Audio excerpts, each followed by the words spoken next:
Hi guys, welcome back to my channel. My name is Christian. If it's your first time seeing me, go ahead and like this video because I know you're gonna like it already. Subscribe and turn on those post notifications so you never miss another upload. And if you already are subscribed, hey babies, welcome back. So today guys, we are going to be talking about childhood and teenage trauma. So things that we've experienced in our youth, I guess, in our formidable years when we are growing and changing and we're very, very impressionable. We're gonna be talking about how specific things or traumas or even things that maybe you didn't realize were traumas, you know, how these things have affected you today and how these things are kind of showing up in our lives as we are growing and moving forward. So let's go ahead and get into it. But of course, I always have announcements for you guys in the beginning. So I just launched my new 3-part workshop, and this is basically an alternative to anyone who wants to do the mentorship but doesn't have the money or the time to kind of dedicate to a rigorous 4-week or twice a week for 4-week program.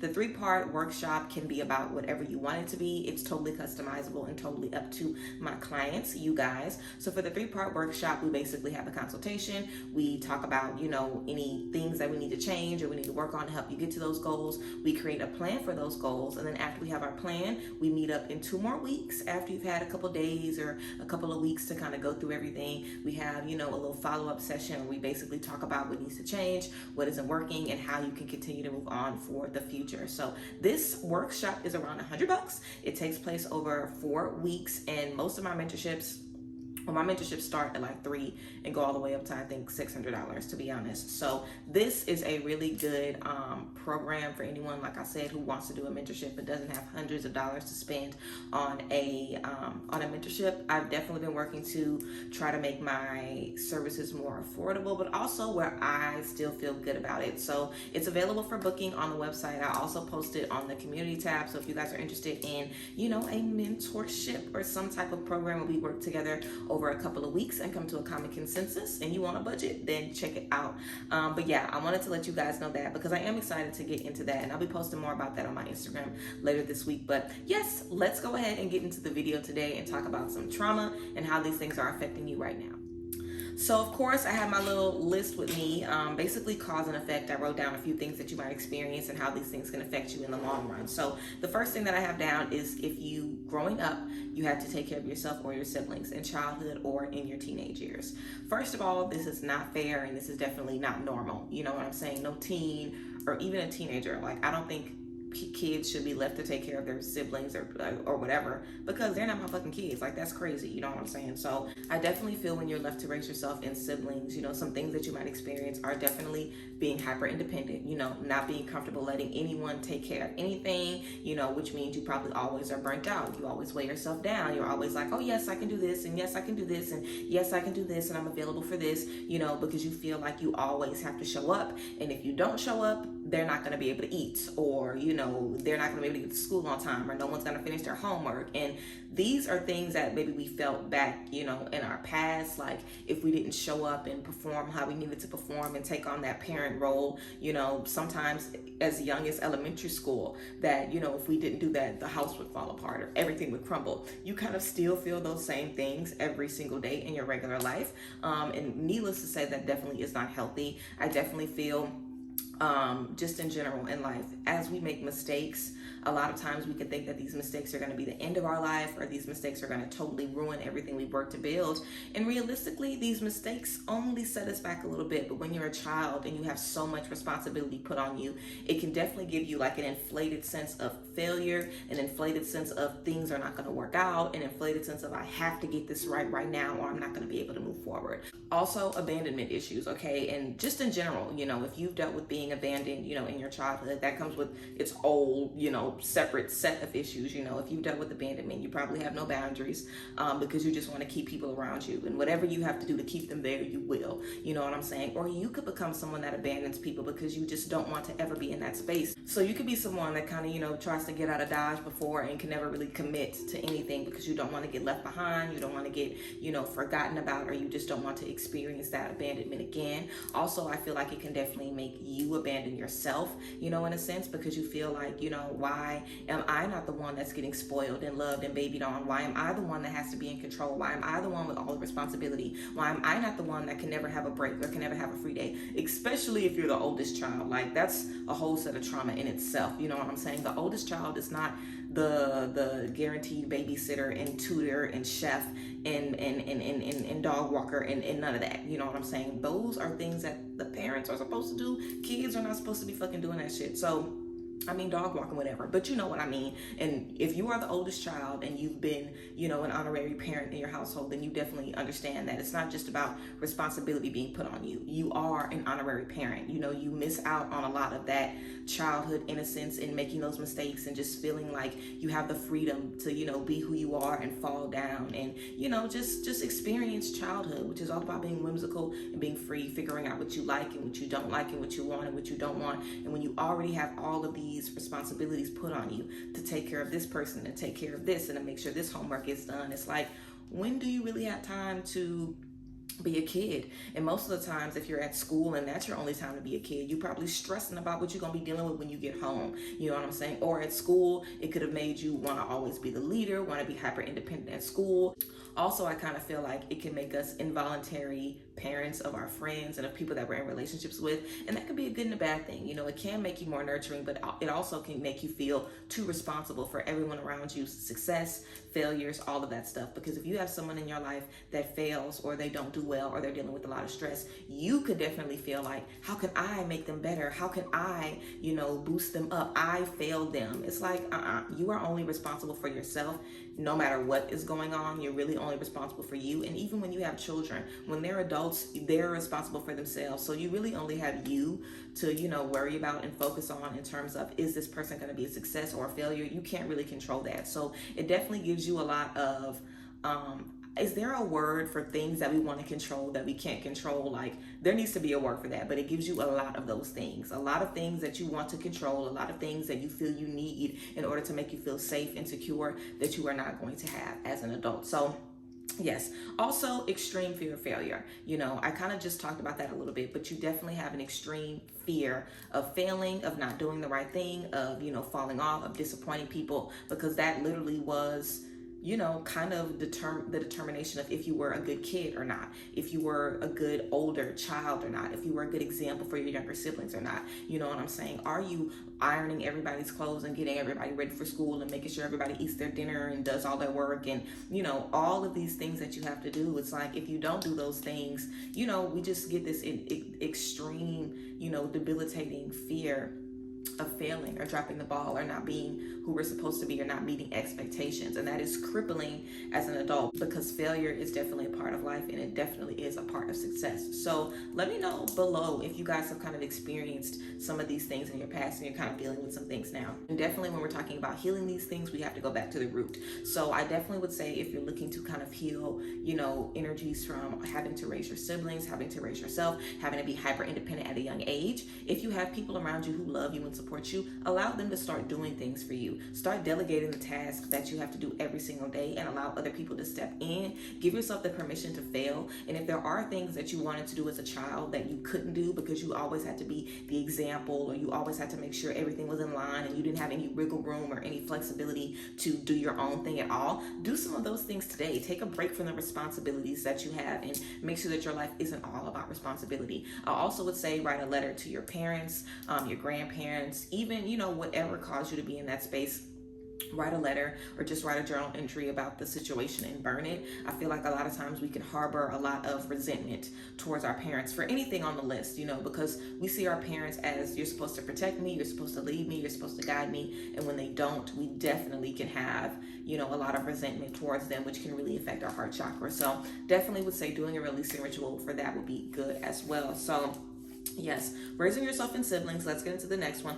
Always needing permission or having no control. So in my childhood, if I, wanted to do something, like I remember I was supposed to do swim classes. I got my bathing suits, I got all signed up, and then the day before I was like, I don't want to do it. And my parents were like, okay.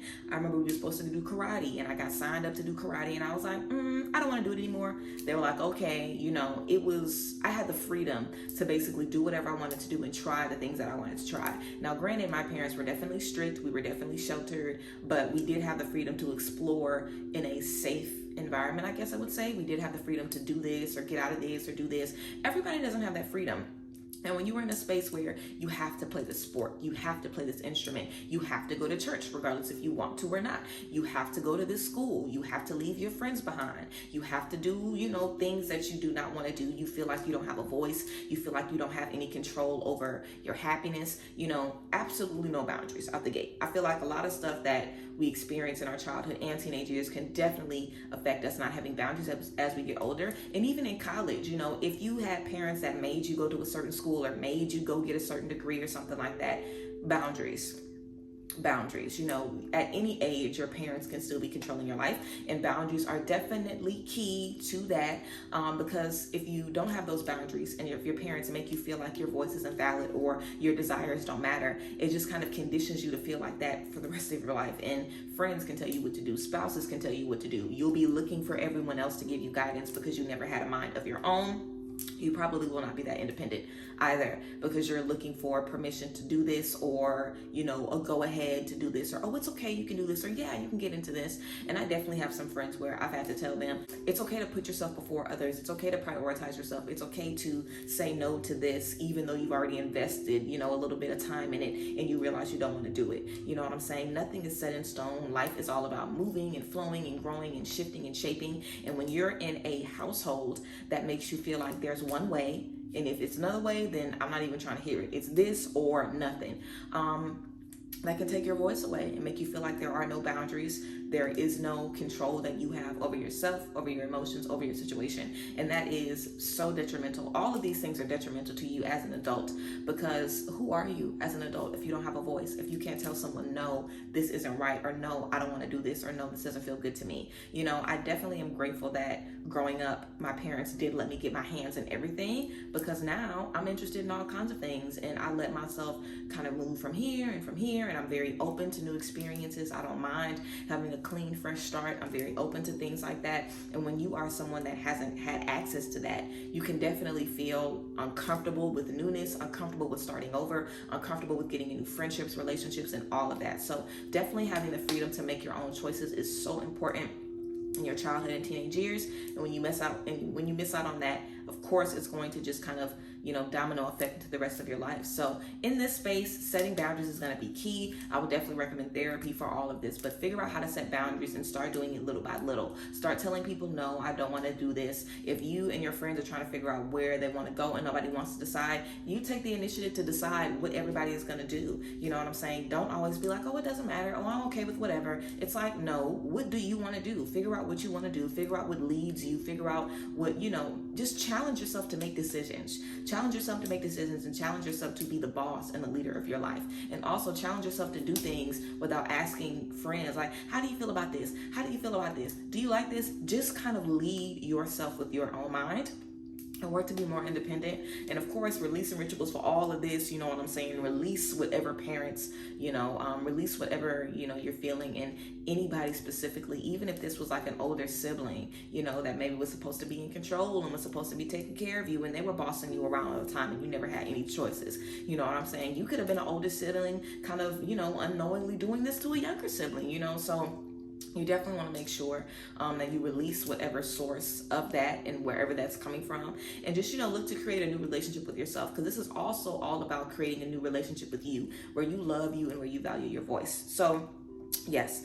Also, if you're moving around a lot, some people moved around a lot in their childhood and they loved it. It was great, but it wasn't always great for everybody. So definitely, if you moved around a lot, it could be difficult for you to find a sense of self, find a sense of foundation, feel grounded. It could be difficult for you to feel settled or feel comfortable. You know, you could definitely be someone that never wants to get too comfortable. You might never want to fully unpack in a place. You might never want to fully, you know, commit to a relationship. You might never want to fully, you know, plant your feet anywhere or get solid anywhere, because at any moment you feel like you're going to be plucked and put into a different space. You know, this can definitely be your story if you have parents in the military, if you have parents that just weren't, you know, financially stable and you guys bounced around a lot, or even if you were like, you know, in foster homes and you were passed on from family to family, if you didn't really have parents that were present, so you were passed on from family members, or whatever the case may be. You know, having a place of your own, having a room, you know, all of these things really give you a sense of security, a sense of having your own sacred space. And it's so important to have that when you're growing up. So when you don't, it can definitely leave you feeling like no space is sacred, no space is mine. In any space I am, it's just going to be temporary, and it can really stop you from creating those permanent bonds and those permanent connections. So definitely grounding work is going to be key, and also finding a place that is just right for you. You know what I'm saying? You definitely want to make sure that you can find a place for you. Like, I remember when I moved to Dallas, my first time coming out here, I was like, this is the place for me, you know. And if you've bounced around a lot, you might not have ever felt that about a place, like, oh wow, I feel home here. Maybe you haven't felt that before, but you always can give yourself the permission to find home. Give yourself the permission to define what home is for you. What is home for you? Do you want to feel secure? Do you want to feel safe? Do you want to be able to explore new things? Do you want to be on the water? Do you want to be in the mountains? Do you want to be in the city, in the country? Do you want a lot of lands? Do you want a lot of neighbors? You know, you get to decide what home is for you. And if you have bounced around a lot, I would tell you to think about your favorite things from all of those spaces, if you do have favorite things. And if you don't, even better, just create a literal clean slate. You know what I'm saying? You literally can just create from scratch the perfect place for you.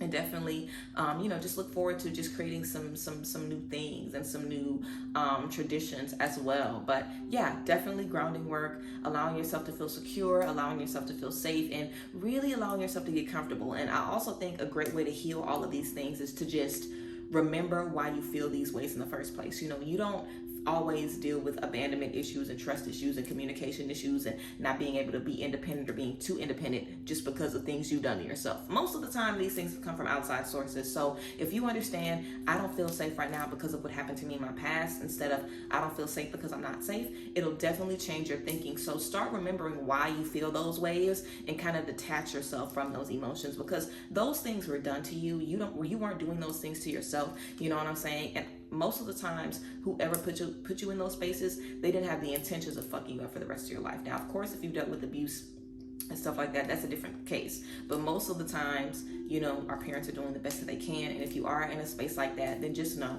the intention wasn't to fuck me up. The intention wasn't to make me lose my fucking mind and make me still deal with these things 20 years down the line. But, you know, now I have to, you know, put the pieces back for me. So, yes. Next, let's get into this next one, okay? So gaslighting and having your feelings invalidated. Now, most of the stuff I didn't experience because I had a really good childhood, but this I definitely experienced. You know, after my dad passed, I always had anxiety. I remember literally being in elementary school and crying in the bathroom because I didn't want to walk back to class after everybody was already sitting down. Like, I remember having very, like, serious panic attacks when I was in elementary school. I don't remember any depression though until my father passed at the middle of my 9th grade year. And when that happened, oh, I was like, fuck everybody, fuck life. I was ready to check the fuck out, seriously.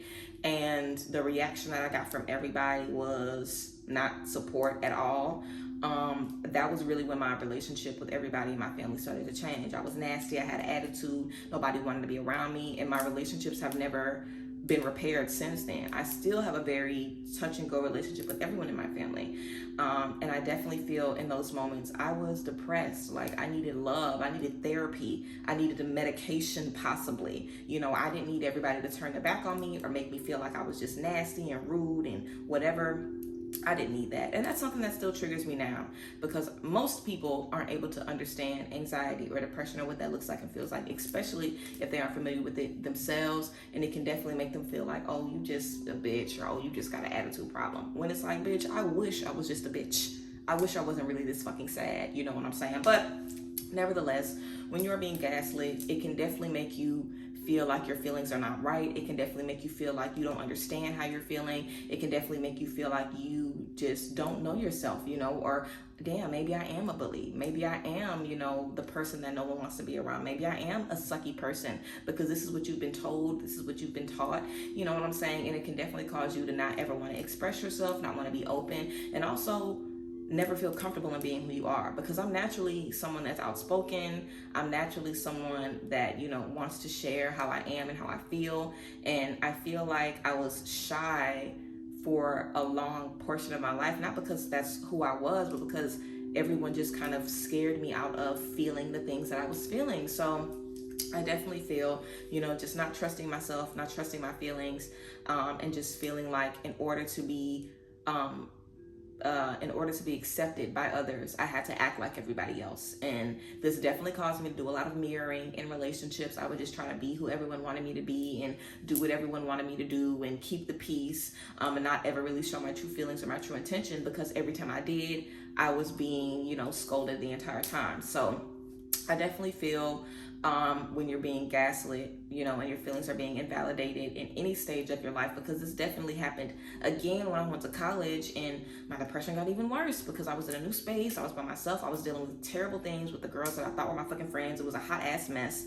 And, I needed security, and I reached out for help, and it literally was, of course, what we always hear: what you gotta stress about? You just in school. All you gotta do is get good grades. You ain't gotta worry about nothing. You ain't even got no job. You know what I'm saying? Because that's how people are. Black folks are.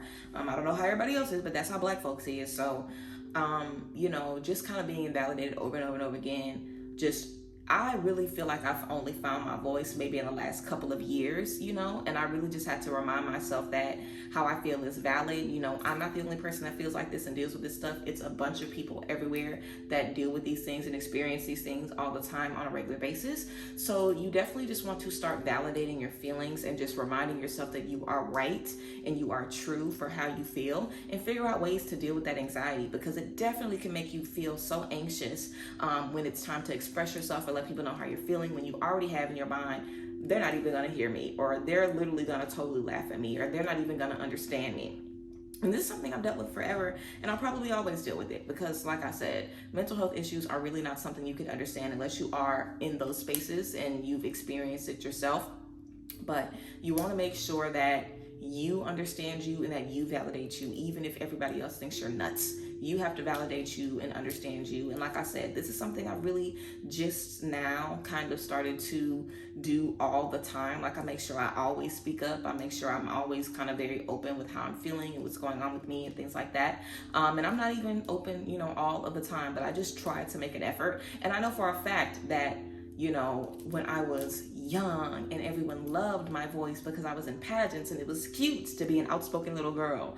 But when, I wanted to express myself in other ways, or I just had real problems, nobody wanted to hear it. So I definitely feel me also finding friends that want to hear how I feel, me finding people that I can vent to and can feel safe with is so important. So if you've been gaslit, find people who validate you and find people who make you feel like, oh, you're right for feeling this way, or you supposed to be feeling this way, or even people that check you and remind you, don't talk to yourself like that. Don't talk down to yourself. All of that is important. Security and community is very, very important in this. And also you just reminding yourself every day that you are good and that you are valid for your feelings, and just knowing that everybody, this is something that a lot of people experience, and definitely releasing work for sure, and just not even expressing yourself to people when they can't understand you. I know how everybody feels about me, so I choose to move how I want to. It's definitely not what I want. I'm definitely not necessarily happy or pleased about it, but it's what I have to do to keep myself safe, and that is my main priority. So I think that's something as well to remember. You might not ever be able to have the relationship that you want with your family, but as long as you are safe, then that's all that matters. You cannot kill yourself trying to make everything work with everybody. You have to be safe, and if you are, whatever ain't working, child, let it fly. Don't even waste your motherfucking time, okay? You don't want to get in a space where your throat chakra is blocked off. That's why I work so much with my throat chakra sound bowl, and I do so much throat chakra work, because when I was going through my second awakening, I realized my throat chakra was like, you know what I'm saying? Like, I sing, and I'm very, very, very talkative. I'm a Leo, so I'm very, very expressive. So for me to feel like I can't even speak up, or for me to literally have to fight to say words, goes so against who I am naturally. And that's definitely something that was kind of ingrained in my mind. And I also watched a cult documentary. I think it was like the UFO cult, where people thought they were going in the UFO to go to heaven. And the leader of the cult wanted everyone to basically be genderless. So don't speak too masculine, you know what I'm saying? He wanted to be the only masculine man. So there was a young man that was speaking to him, and he like instantly shut him down and dragged him about his voice and embarrassed him in front of everybody about how his voice sounded. And now this young boy grew up to be an older man. He looked like he was at least in his late 60s or 70s, and he was talking like he had like a stutter or some type of speech impediment. And he was saying that he spoke normally until that happened to him. So literally having someone scold you for your voice can traumatize you to the point where you physically can't even make out words anymore. So this shit is serious. Like, the trauma that we experience in those spaces definitely affects us psychologically and then physically sometimes. So just being aware of that and just knowing that you aren't strange, or you aren't aware of feeling how you're feeling, is definitely going to be key to moving past that gaslighting. Okay guys, we're almost wrapping up, so let's get into seeing your parents make mistakes. So when I mean seeing your parents make mistakes, if you saw your parents cheating on each other, or if you saw them lying, or if you saw, your parents dating people that really did not love them, being abused in relationships or stuff like that, it can definitely make you feel like those things are okay, those things are acceptable because you're seeing your parents do them. And it can also make you feel like there kind of really is no authority as well, and this was kind of an interesting take that came to me, because if someone's supposed to be your leader, your guide, or your protector, your provider, and you're seeing them make all these bad choices, it's like you can very easily lose respect for this person. You can easily feel like, well, I'm not about to listen to you, especially as you get older, in your teenage years and your young adult years. If you're seeing your parents make the same mistakes over and over and over again, you can definitely get to a point where it's like, well, I'm not listening to you, and I'm not going to follow behind you. I have to be a better person. I have to do this, and you're still doing the same shit. You know what I'm saying? So it can definitely make you feel a way about, authority figures in general. But I also feel like this is something, I don't want to say good, because I really think people should be together before they have kids. I don't think you should be having kids if you ain't together, period. And I mean mentally, physically, financially, spiritually. If you're not together, then you should not be having no babies. I said what I said, okay? But I definitely feel like in those spaces, we're able to kind of see like, oh, just because this person is my parent, it doesn't mean that they're perfect or that they won't make mistakes. That typically isn't even a mindset that we develop literally until we're like already grown. But in your childhood years, you aren't thinking that way. You're just thinking, this is someone who's supposed to protect me, and look at all the mistakes they're making. Especially if you had a parent who put a boyfriend before you, or if you had a parent who was always leaving you, to go here or go there, or if you just felt disregarded, if you just felt like everybody else's parent was being a better parent to them, if you saw everyone else's parents and how they were interacting and you were jealous of those relationships, it can definitely cause you to develop a lot of envy, and also just a lot of confusion about, the role that you are supposed to play. There's a very distinct role in the parent and child relationship. And when those lines are skewed, it can definitely just change the entirety of the relationship. And if you're in a space where you kind of always saw your parents making mistakes, you may or may not really see them as a parent, or you may have just taken the responsibility of raising yourself or teaching yourself from movies or friends or just from other avenues because you knew you could not get it from them. And I feel like it can also cause you to develop an aversion to those types of people or to the things that they're doing. Like if you have a parent that was a cheater, you might fucking hate cheaters and think that cheaters are fucking demons and they're the worst people. If you had a parent who was a gambler and gambled everything away, you might feel like that's the worst type of person. But in reality, people are people, and a gambler is not worse than a cheater, is not worse than a liar, is not worse than somebody who, whatever, you know what I'm saying? Like, nobody is perfect. And unfortunately, a lot of people have children when they are not in the spaces that they need to be. So you might not always have a perfect parent. Most of the time, you'll never have a perfect parent or even a decent one, unfortunately. So I definitely think that it's important to just remember as you're getting older and moving past that, regular people are making babies every day, because all you have to do is to make babies is have sex, and everyone is having sex.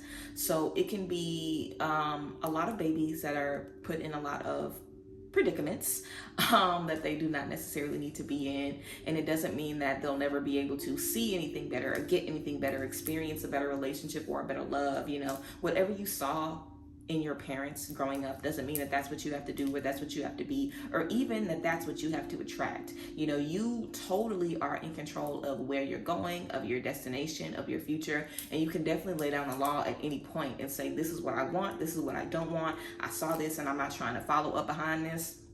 It doesn't mean that you necessarily have to reject, you know, everyone in your family, because most people in my family have said some pretty crazy shit to me, and I haven't necessarily rejected everyone, but I've definitely set some very, very, very, very, very, very clear boundaries that keep me safe, for the most part, mentally, you know, safe, because some stuff you can't avoid. You can avoid certain triggers and flashbacks and shit like that, but I do feel like I'm able to just kind of understand that hurt people, and people who were also raised a certain way by their parents, because who knows what kind of parents your parents had or what type of environment they were in. You know, when people are abused children or forgotten children or children with too many responsibilities, just like I said, all of these things that we're dealing with could very well be stuff that are 50 and 60 and 70 or 40, however old your parents are. It could be stuff that your parents are dealing with. Maybe they haven't ever seen a YouTube video like this. Maybe they've never even gotten the knowledge to see, this is how I heal what happened to me because of what my parents did to me.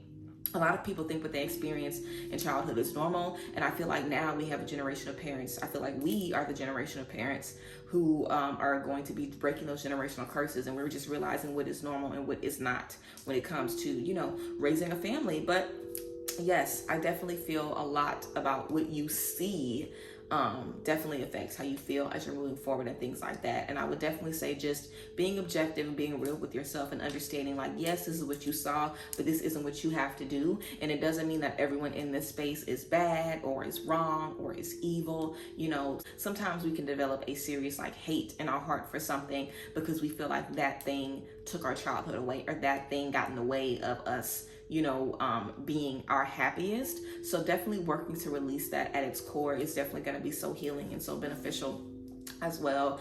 And then, you know, abuse. If you dealt with any abuse in your childhood, because we didn't really get into abuse, because abuse isn't even something that I would kind of really want to talk about healing and accepting, because if someone abused you in your childhood, fuck them, and I hope they're in jail. I hope they're in jail, okay? Fuck them, seriously. You do not have to be friends with them. You do not have to talk to them. You do not have to forgive them, or, well, forgive them for you, you know. Forgive in sense of release it to the Lord, you know. Do not let it eat you up and destroy all of your relationships, but you definitely do not have to forgive them and try to see them as a better person. They're trash. They're garbage. Fuck them for sure. Definitely get some therapy, you know what I'm saying, and just work to remember what is wrong and what is right. And just because things have happened to you do not mean that they're right. They do not mean that you deserve these things. They do not mean that these things were supposed to happen to you. Everything does not happen for a motherfucking reason. Some stuff is just fucked up for no goddamn reason, you know what I'm saying, and that's some bullshit.